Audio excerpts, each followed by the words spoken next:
What's up, guys? Welcome to today's story time video. This is going to be pretty loaded today. And what I mean is, let's cut to the chase. So I went into last week being Friday, Saturday, Sunday, Monday. That's what I mean by week. Expecting a very, very good week ahead. So Friday through Monday, I had a load booked from Florida to Colorado for $4,000. It's a great load. I've ran the load before. It's a very high paying load, and the broker is amazing. I have a great relationship with him. So in my mind, also, I do apologize. My sinuses have been absolutely horrendous this entire week. So I want to apologize. Wichita, which is where I'm at, has got me all sorts of messed up. I've taken allergy meds, but nothing seems to help. So I should have dropped Monday morning with $4,000. I had two other loads lined up Monday after the original drop. So I dropped in Denver at 8 a.m. on Monday, and then I had another load lined up on Monday afternoon, which would have been a noon pickup for a Tuesday drop, and then that was a Tuesday morning drop, and then a Tuesday morning pickup for a Wednesday morning drop. So two loads there, which was another $1,800. So by Wednesday, I should have been at $5,800 by Wednesday. From Friday to Wednesday, that's where we should have been at, $5,800. So then I'm thinking, well, dang, I've got Wednesday, Thursday, Friday, Saturday, Sunday yet, where I planned on being on the road, and which I still consider the week. So I'm like, I could probably do a $8,000 to $10,000 gross week. And going into this, I was like really looking forward to this week, because I'm like, man, this is going to be an incredible week. We've got the Monday starting out extremely strong. We've got Monday, Tuesday loads lined up. It's going to be an amazing week. Well, as always, things don't turn out as they plan. Come Sunday, I go to take my break. I am about 11 hours away from Denver, and I go to take my last break before I'm off the clock for the night, and then at the time it would have been about a final 8-hour drive into Denver for an 8 a.m. arrival in Denver on Monday. Well, pull into the rest area, take my break, go to get back in my truck, and my ECU, my dashboard is lit up like a Christmas tree. And I'm like, well, this is not good. Why? Like, this is a brand new truck. It's a 2024 truck. So I'm like, why am I having these issues? What's going on? Like, I haven't had any issues with this truck. I've put 50,000 miles on it since having it. Like, why? Well, I come to find out, I got a tech out there. It took about 3 hours for the tech to get there. So I got stranded at 1. Tech got there by about 4. In between that time, I ended up walking about a half a mile to a McDonald's, and then I walked a half a mile back because there was nowhere to go. The rest area I was at was just a walking track or a walking area and then a bathroom. That was it. My truck wasn't running, so I had no AC. It was about 107 degrees in St. Louis, which is where I was. So I was like, oh my goodness, like, I've got to find somewhere to go. So went to McDonald's, came back. Tech gets there about 4, and by 5:30, he says, there's no fixing this. Like, this has to go to a shop. The ECU basically shit itself. The entire ECU is not reading anything. It's got no transmission module. It's got no AC module. It's got no throttle assembly module. It's missing all these different key components of the truck that the ECU needs to read to be able to incorporate it into the truck's data, right? For the truck to be able to run smoothly.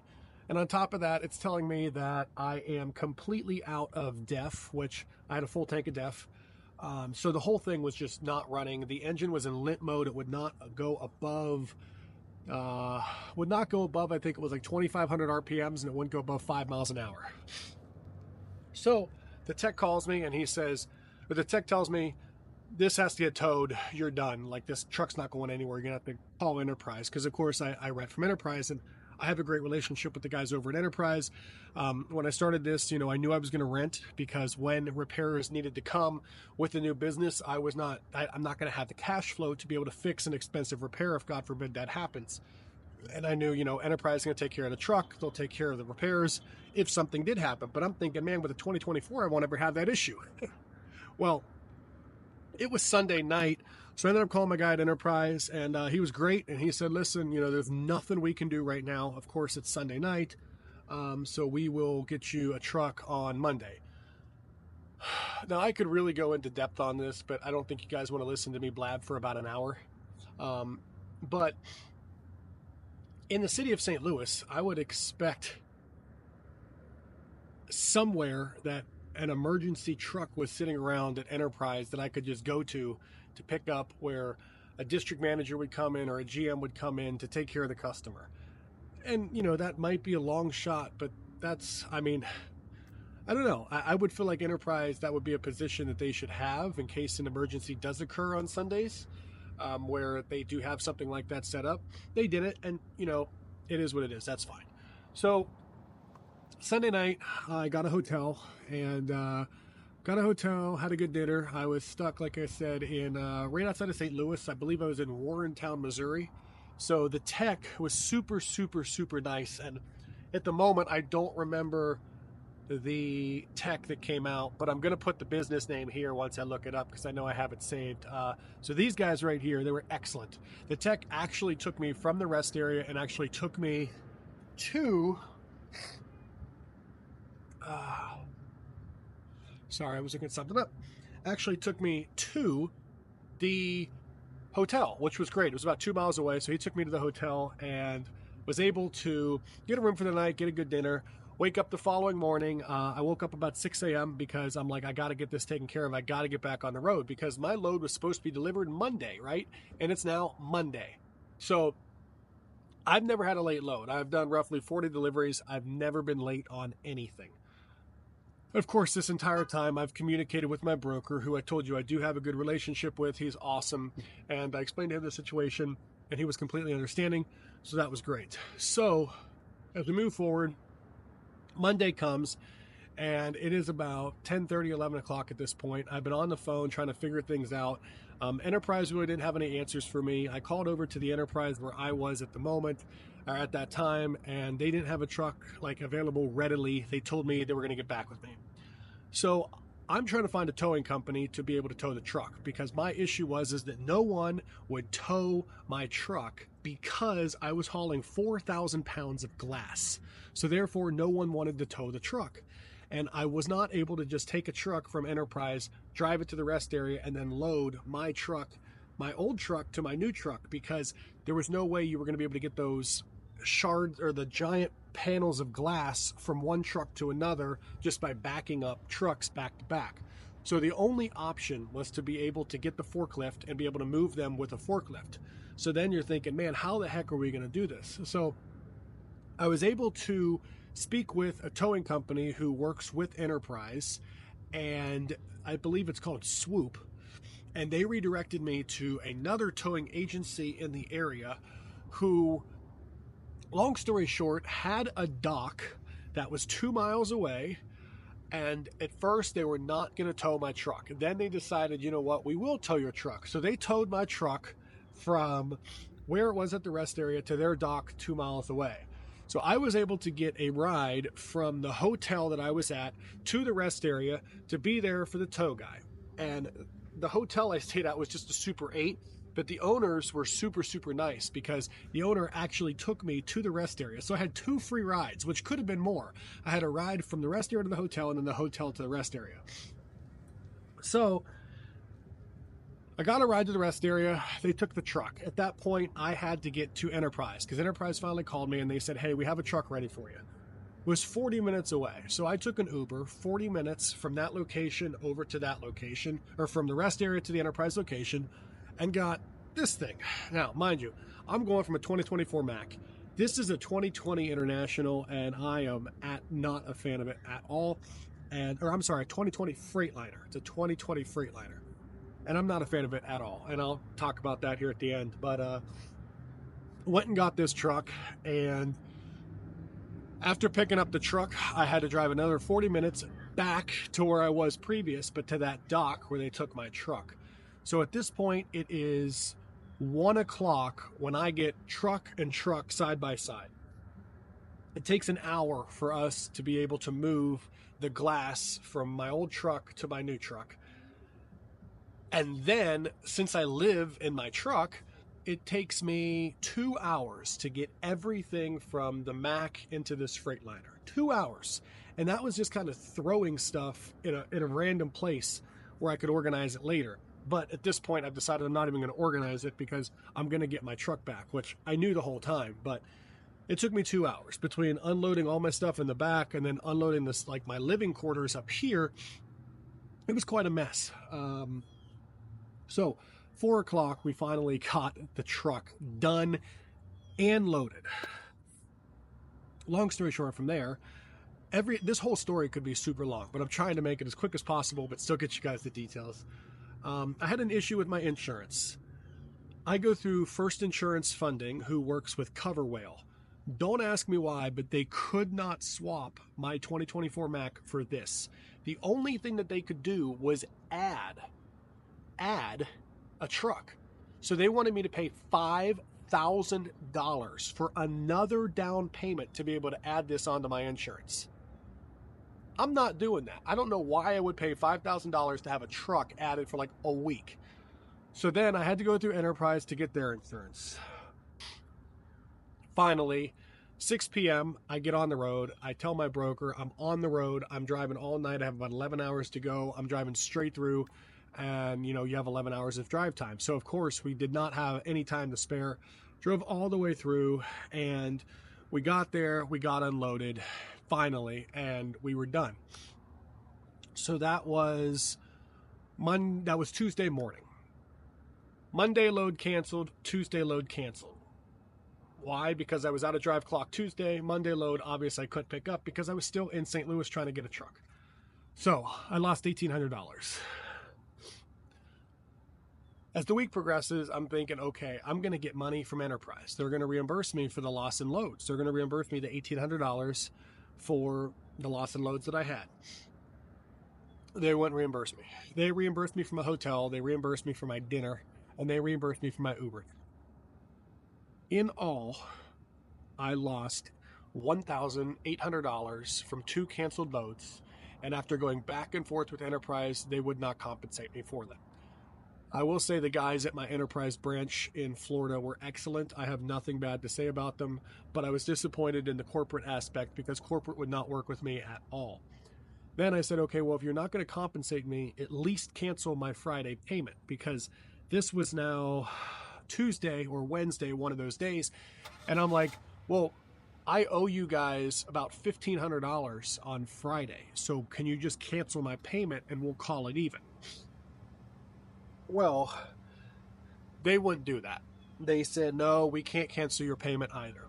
So in reality, I lost $1,800 from 2 missed loads and then another $1,500 that I had to pay Enterprise on Friday.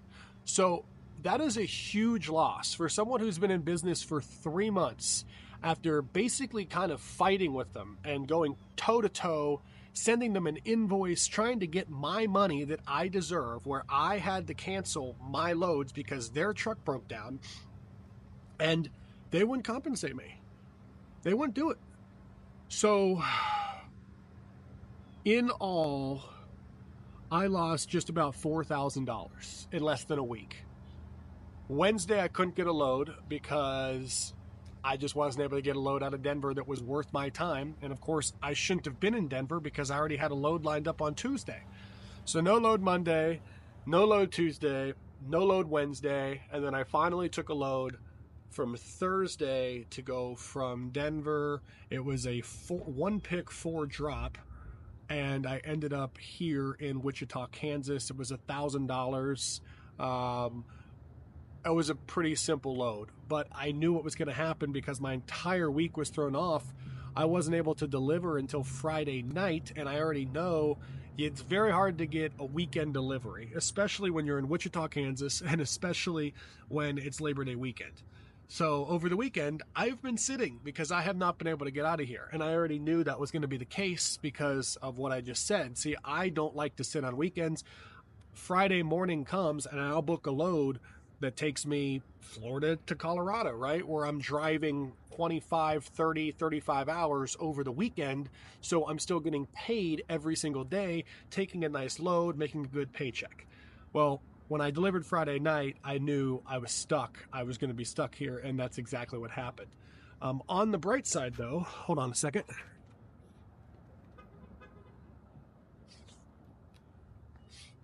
So one of the reasons that I was late, a lot later than I wanted to be, actually this is the wrong folder, hold on,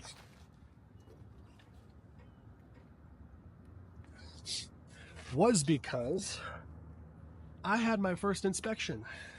I got pulled into the weigh station and they did a full inspection and I passed. So that's something. So I guess that was the only good thing that happened. In all, we went from having a near $8,000 to $10,000 week to making $5,000. $5,000 when I was expecting 8 to 10. Took a huge loss. It's not a good hit for the business. Trust me.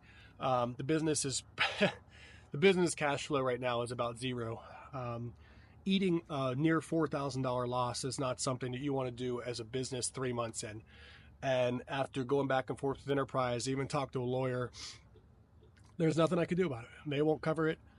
And lesson learned the hard way. Now, Enterprise is obviously fixing my truck, which I anticipate that to be a few $1,000s. It's got to get a full ECU replacement, reprogram the whole computer.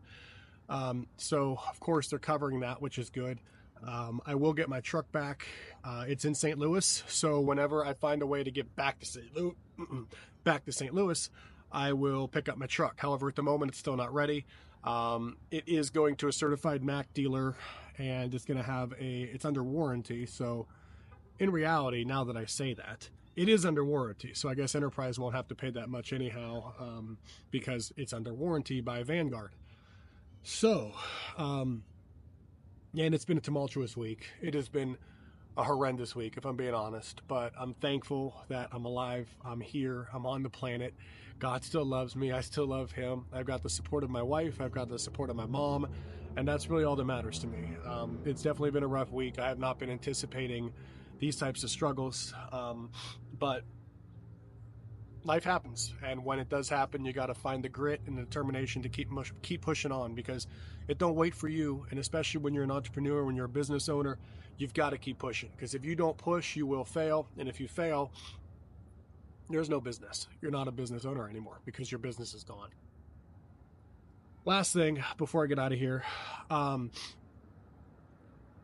don't like this truck at all, this Freightliner. It is extremely bare bones. It is mechanical door locks, mechanical window rolls. There's no Bluetooth. The thing is bare bones. If you also know about Freightliner, I don't think they've done a redesign on their interior. Now, recently, I think the year 23 or 24, they did.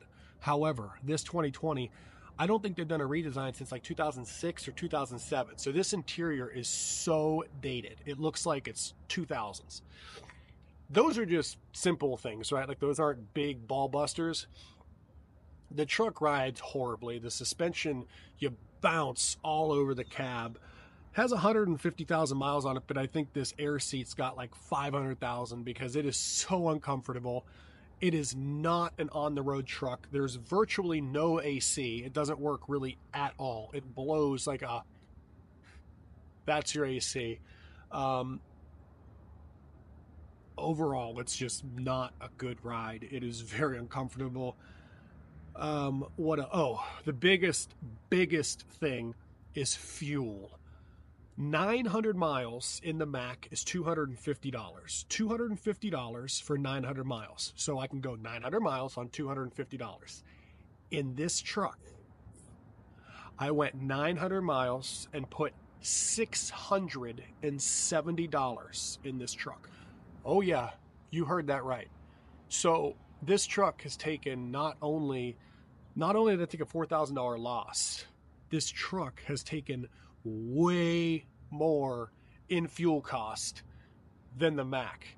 Now the Mack literally will never go under 10 miles a gallon. Even if I'm hauling 10,000 pounds, that truck still gets 10 miles to the gallon.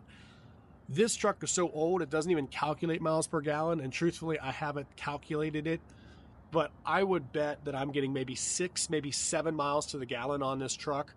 900 miles in the Mac. This truck, I cannot get it to go above 325 miles for a full tank. That is it. 325 miles. I'm stopping so often in this truck that I'm losing so much time. 3 fill-ups compared to 1 in the Mac. And every single time you go to a truck stop, you lose 15, 20, sometimes 30 minutes because it's so busy. It is a nightmare, just the fuel alone.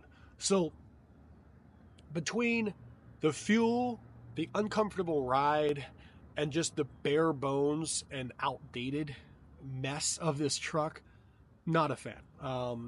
It gets the job done, and for that, I'm thankful. I truthfully am thankful just to have a truck, and at this point, that's all that matters. But when you compare it to the Mac, not even close, and I'm so thankful that I have the Mac, because this truck, if this was my full-time truck, I'd be miserable in this thing. Also, not to mention, there is virtually no storage in this truck. Every single thing that I have in this truck has a spot in the Mac. I'd say 75% of the things that I have in there don't have a spot in this truck. They're just thrown into a bin because I have no room for it at all. So that's the story with this truck and why I'm not a fan of it. So I just wanted to come on and just give you guys an update. Like I said, there was a lot to this story, a lot of details that I left out. But for the sake of not wanting to take an hour to talk about it, I make this quick video. Also, I apologize for the lack of videos. Been trying to deal with this mess. And then on top of that, I do have a video edited, ready to go up, but I haven't had good Wi-Fi to be able to upload it. I should have some good Wi-Fi tomorrow, so I should be able to knock that out tomorrow. But in the meantime, we are here in Wichita, Kansas. I'm going to hopefully be out of here tomorrow and should be able to get another load and start making some money. But when you're 3 months in on a brand new business, taking a $4,000 hit or roughly $4,000 hit is not something you want to do. Also, for the new people wanting to get into this industry, I'm going to share with you my rough numbers, just rounded off. I have been doing this since I started the business in March. I got my truck in the first week of June, and my authority went active June 10th. My authority went active June 8th. My first load occurred on June 10th. Since then, I have done over 40 deliveries. I think we're roughly about 45 right now, somewhere around there. But the end of August is here. So in 3 months, I have grossed $36,000 in 3 months. And my net profit is $18,000. So we are just about at a 50% profit margin. 36.18. Those are the numbers for 3 months. So if you're curious and you wanted to know, there you go. If you have any questions about trucking industry, trucking business, anything like that, let me know down below in the comments. If you guys like this video, definitely be sure to give it a thumbs up. It helps the algorithm. I appreciate you, as growing a new channel is always difficult. This is like my 3rd channel, so I know how difficult it can be to start and grow a channel. And if you guys want more of what you're seeing, definitely be sure to hit the subscribe button. I'd also greatly appreciate it, and guess what? It helps the algorithm as well. So definitely greatly appreciate it. Thank you guys so much for coming on and watching this today. Stay tuned for more content. We got a lot more coming soon. Aside from that, peace out, and remember, you create your own story.